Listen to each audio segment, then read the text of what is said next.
नमस्कार मंडळी, स्वागत आहे तुमचं माझ्या डीकी किचनमध्ये। तर आज आपण आषाढ स्पेशल तळण करत आहोत। तर तळण म्हटल्यानंतर गुळाच्या कापण्या तर आल्याच, तर आजच्या आपण ह्या व्हिडिओमध्ये बघणार आहोत गव्हाच्या आणि गुळाच्या खुसखुशीत अगदी सोप्या पद्धतीने कापण्या कशा बनवायच्या ते। सर्वात आधी आपल्याला घ्यायचं आहे 1 कप गुळ आणि 1 कप पाणी। तर मी तर ह्या कपाचा यूज केलेला आहे, तर तुम्ही वाटी किंवा पातेलं काही यूज करू शकता, पण प्रमाण अगदी व्यवस्थित झालं पाहिजे। तर इथं मी गुळ आणि पाणी मिक्स करून घेते आहे। तर आपल्याला ह्याचा पाक करायचा नाही, फक्त गुळ आणि पाणी आपल्याला मिक्स करून वितळून घ्यायचं आहे। गुळ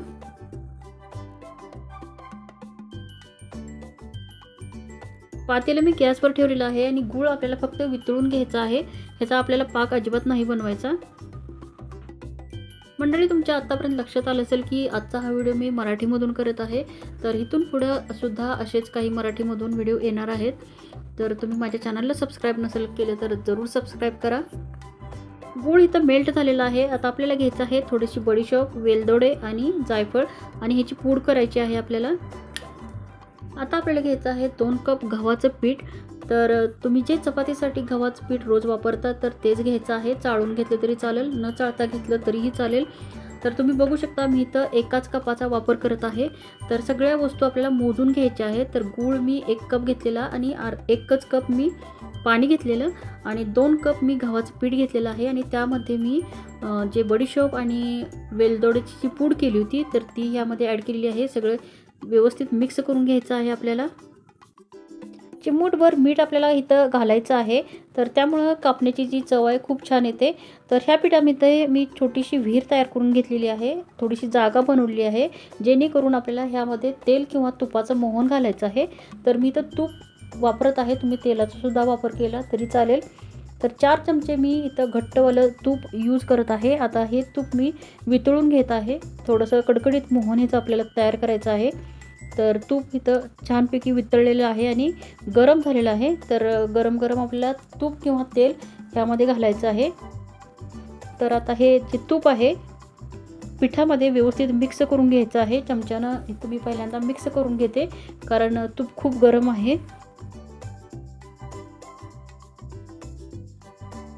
आता हे जे पीठ आहे हातानं आपल्याला तुपामध्ये व्यवस्थित मिक्स करून घ्यायचं आहे, जेणेकरून हे जे तूप आहे व्यवस्थित पिठाला लागलं पाहिजे।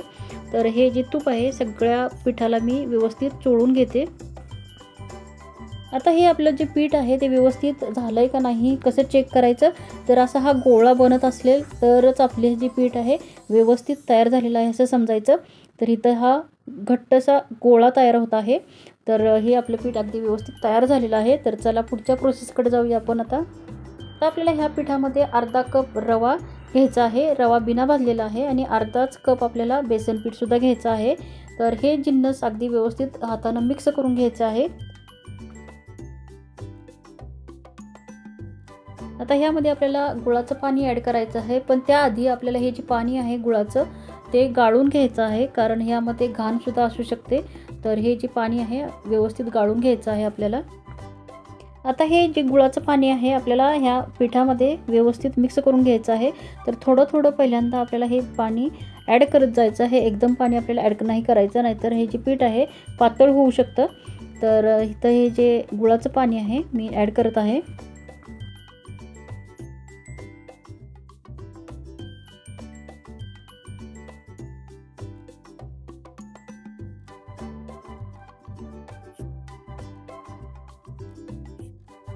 आता हे पीठ मला थोडंसं सैलसर वाटत आहे, तर त्यामुळे मी इथं 2 चमचे बेसनचा आटा घेत आहे, व्यवस्थित मिक्स करून घ्यायचं आहे। त्याचबरोबर मी थोडासा रवा सुद्धा इथं घेणार आहे।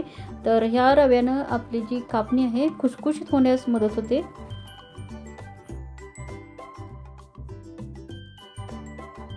आपलं हे जे पीठ आहे व्यवस्थित मळून झालेलं आहे। तर ह्यामधला एक छोटासा गोळा आपल्याला घ्यायचा आहे आणि त्याची आपल्याला एक चपातीसारखी जाडसर थोडीशी लाटून घ्यायचं आहे पोळी आपल्याला।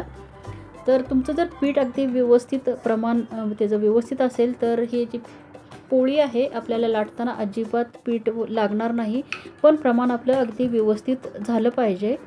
तर इथं मी ही जी पोळी आहे लाटून घेत आहे, तर तुम्ही बघू शकता।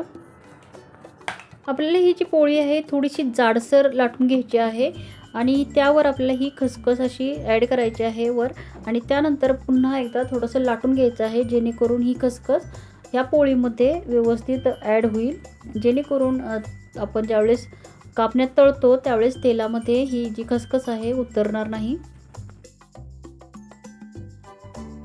आपली जाडसर पोळी लाटून तयार आहे। तर इथं मी चिरणं घेतलेलं आहे, तुम्ही चाकू किंवा कटरचा वापर करायचा आहे आणि असं कट द्यायचे आहेत। आपल्याला शंकरपाळीचा आपण जसा आकार देतो तसा न करता थोडासा डायमंड शेपमध्ये आपल्या कापण्या तयार करायच्या आहेत, कारण कापण्या डायमंड शेपमध्येच दिसायला चांगल्या दिसतात।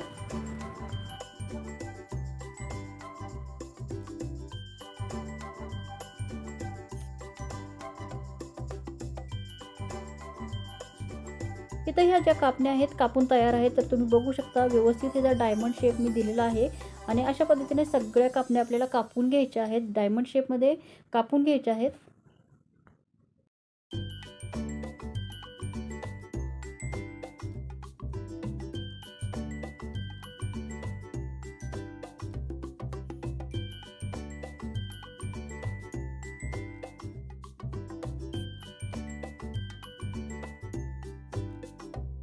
तर माझ्या सगळ्या कापण्या इथं कापून तयार झालेल्या आहेत। तर तुम्ही बघू शकता खूप छानपैकी डायमंड शेप आलेला आहे याला, आणि जी खसखस आहे ती सुद्धा खूप छान दिसत आहे।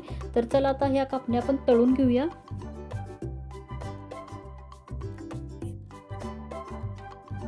तेल मी आधीच गरम करायला ठेवलं होतं आणि तेल छानपैकी गरम झालेलं आहे। तर आपण आता ह्या कापण्या व्यवस्थित तळून घेऊया।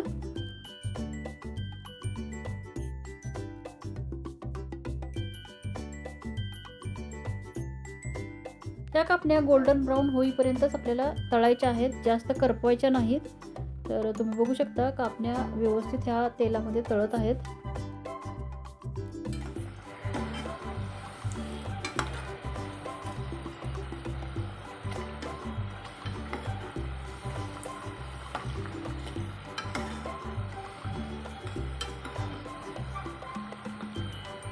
तर अशा पद्धतीने सगळ्या कापण्या आपल्याला व्यवस्थित तळून घ्यायच्या आहेत, गोल्डन ब्राऊन होईपर्यंत आपल्याला तळायच्या आहेत।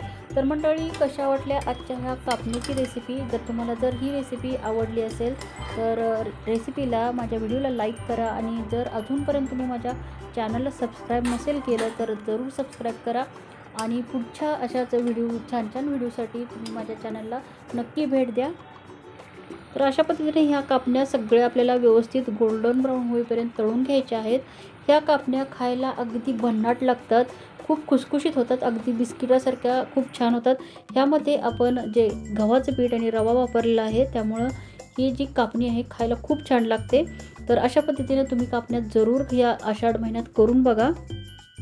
तर ही माझी रेसिपी तुम्हाला आवडली असेल तर ही रेसिपी तुम्ही तुमच्या फ्रेंड आणि फॅमिलीसोबत जरूर शेअर करा। तर भेटूया अशाच पुढच्या छान छान व्हिडिओमध्ये, छान छान रेसिपीमध्ये। तोपर्यंत हसत राहा, खेळत राहा आणि माझ्या चॅनलला सबस्क्राईब करा।